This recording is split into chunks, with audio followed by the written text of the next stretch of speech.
My name is Wallace Cure. My pronouns are he, him, and his.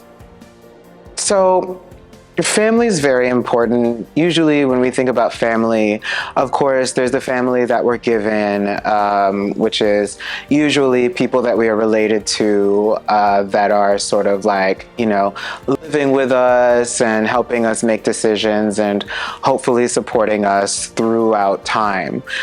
For me, family really is just people with which you share a kinship, whether that's kinship, you know what I mean, in mind, kinship in how people think, kinship in a goal, kinship in, spirituality, kinship in hobbies. It's really about sort of a group of more than one person that shares some likelihood and chooses to celebrate it as much as they can.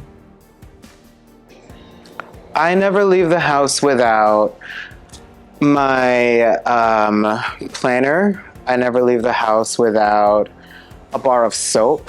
I never leave the house without at least some kind of accessory, either on my wrist or on my forehead.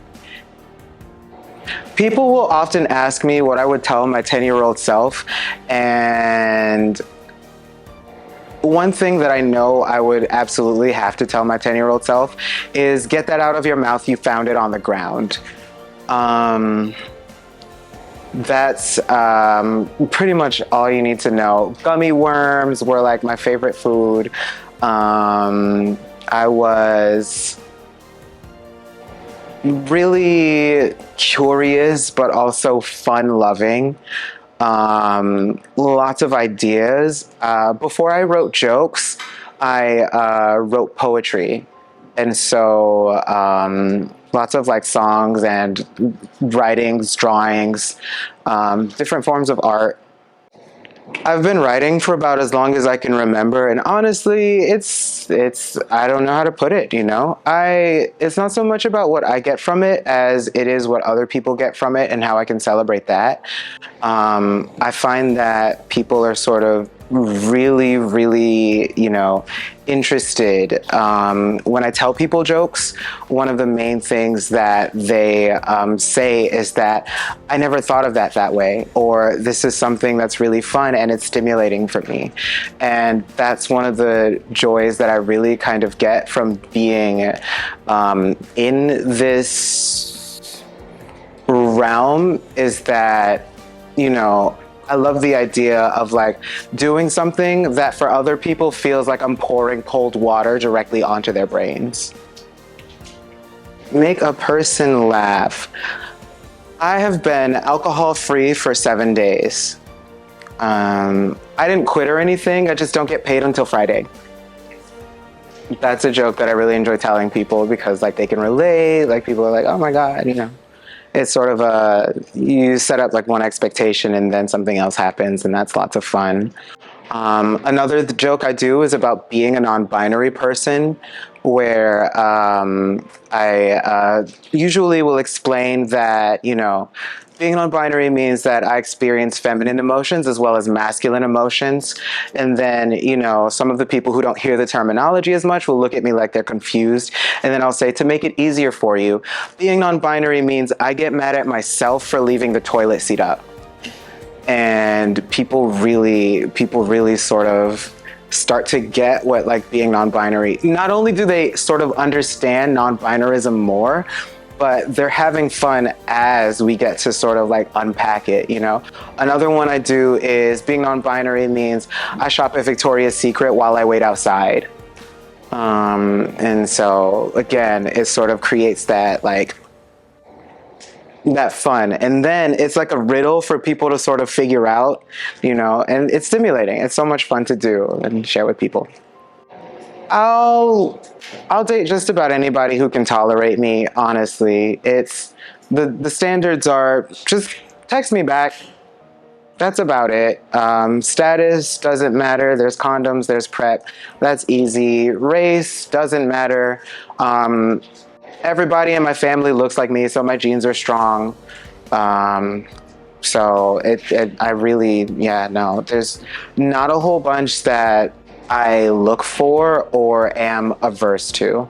You know, if you can deal with me, you know what I mean? And if you can handle like the people in my life, then we're golden.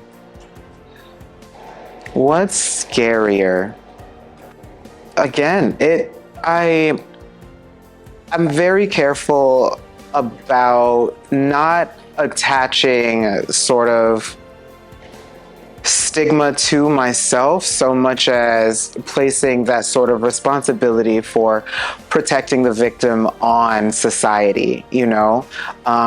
Obviously, we could say that Black people have had a lot more visibility and a lot more stride historically and legally in the country of America, right? As we sort of experience it. So, you know, if you have it on your passport that you're Black, that's going to make more sense for somebody if you're like crossing the border or something versus like having like a 2SP as your gender marker, you know?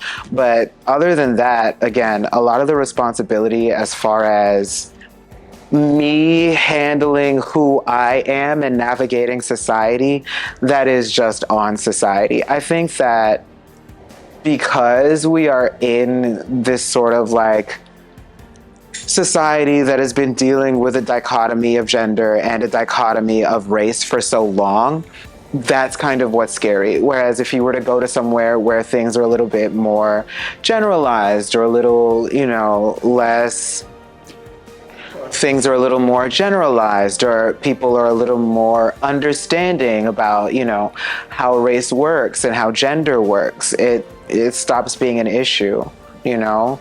Of course, I feel deep responsibility to protect Black people. I feel deep responsibility to put people of color toward the forefront of lots of situations. And then the same goes for, you know, disabled people and people who don't necessarily agree with the gender that they were assigned, you know, before they were born through a sonogram, you know, or is it sonograph or sonogram?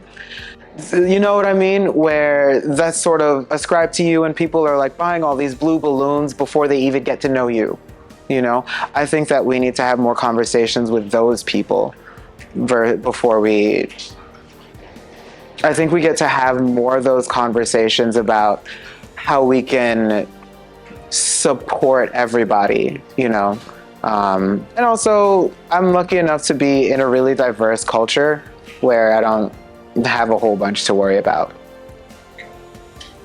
So I am a part-time stand-up comedian. I tell jokes. That's one of the things I did want to sort of be able to say very clearly. I've been telling jokes for about a year. I'm really happy with it.